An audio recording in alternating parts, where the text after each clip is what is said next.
Hi friends, welcome to our channel. ఈరోజు నేను ఎంతో టేస్టీగా ఉండే సాంబార్ చేస్తున్నానండి. సాంబార్ అంటే ఇష్టపడని వాళ్ళు ఎవరు ఉండరు కదా. దాన్ని చాలా టేస్టీగా ఎలా చేసుకోవాలో చెప్తాను. సాంబార్ ఎప్పుడు చేసినా ఒకేలా కుదరాలంటే నేను చేసిన విధంగా చేయండి, చాలా బాగుంటుంది. ఇప్పుడు ప్రాసెస్లోకి వెళ్దాం. దీనికి కావాల్సిన పదార్థాలు: సొరకాయ ముక్కలు, ములక్కాడ, ఆలుగడ్డ, టమాటో, ఆనియన్, బెండకాయ ముక్కలు. సాంబార్ అంటే ఇవే వేసుకోవాలని ఏం లేదండి, మీ దగ్గర ఏ కూరగాయలు ఉంటే అవి వేసుకోండి. ఇందులో ఇంకా వంకాయలు, క్యారెట్, బీన్స్ కూడా యాడ్ చేసుకోవచ్చండి మీ దగ్గర ఉంటే. అలాగే తాలింపులో వేయడానికి పచ్చిమిర్చి, కరివేపాకు, వెల్లుల్లి, కొత్తిమీరని తీసుకున్నానండి నేను. చింతపండుని ఒక నిమ్మకాయ సైజ్ అంతా తీసుకోండి.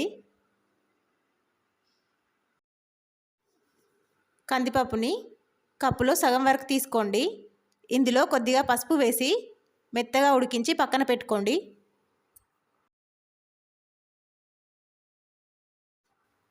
ఇప్పుడు స్టవ్ మీద ఒక బౌల్ తీసుకొని అందులో 2 స్పూన్స్ వరకు ఆయిల్ వేయండి. ఆయిల్ వేడెక్కాక అందులో ఆవాలు, జీలకర్ర, కట్ చేసి పెట్టుకున్న పచ్చిమిర్చి ముక్కలు, వెల్లుల్లి రెబ్బలు, కరివేపాకు,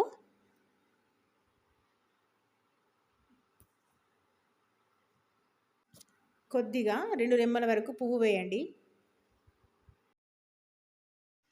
ఇది సాంబార్కు మంచి టేస్ట్ని ఇస్తుంది. అలాగే 2 లవంగాలు వేయండి.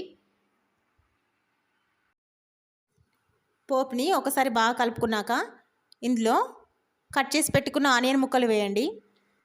ఆనియన్ని పెద్ద పెద్ద ముక్కలుగా కట్ చేసుకోండి, సాంబార్లో చాలా బాగుంటుంది. అలాగే కొద్దిగా అల్లం వెల్లుల్లి పేస్ట్ వేయండి. అల్లం వెల్లుల్లి పేస్ట్ వేగిపోయాక పసుపు వేయండి. ఇప్పుడు మనం కట్ చేసి పెట్టుకున్న కూరగాయ ముక్కలన్నీ ఒక్కొక్కటిగా అన్నీ ఇందులో వేయండి.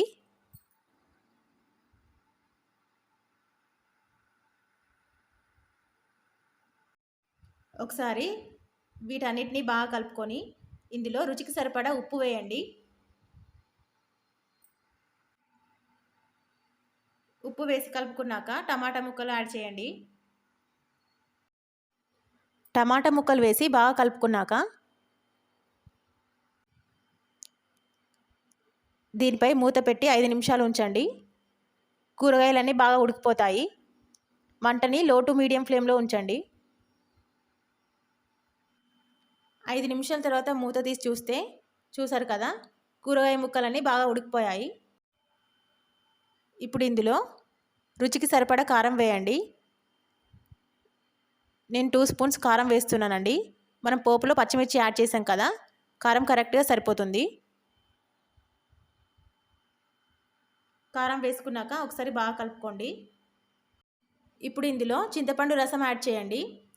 చింతపండు రసం వేశాక ఒక 2 నిమిషాలు మంటని హై ఫ్లేమ్లో ఉంచి ఉడికించండి. ఇలా 2 నిమిషాలు హై ఫ్లేమ్లో ఉంచి ఉడికించడం వల్ల మనం వేసిన చింతపండు రసం ఎక్కువ పులుపు ఉండకుండా మంచి టేస్ట్ వస్తుందండి. పప్పుని ఇలా మెత్తగా ఉడికించుకోవాలండి. ఇప్పుడు ఇందులో పప్పు యాడ్ చేయండి.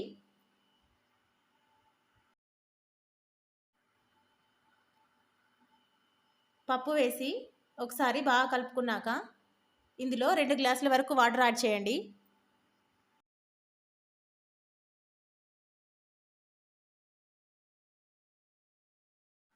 ఇప్పుడు ఇందులో 2 స్పూన్స్ వరకు సాంబార్ పౌడర్ యాడ్ చేయండి.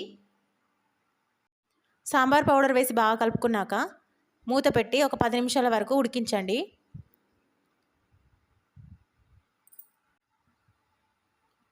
అంతేనండి, ఎంతో టేస్టీగా ఉండే సాంబార్ రెడీ అయినట్టే.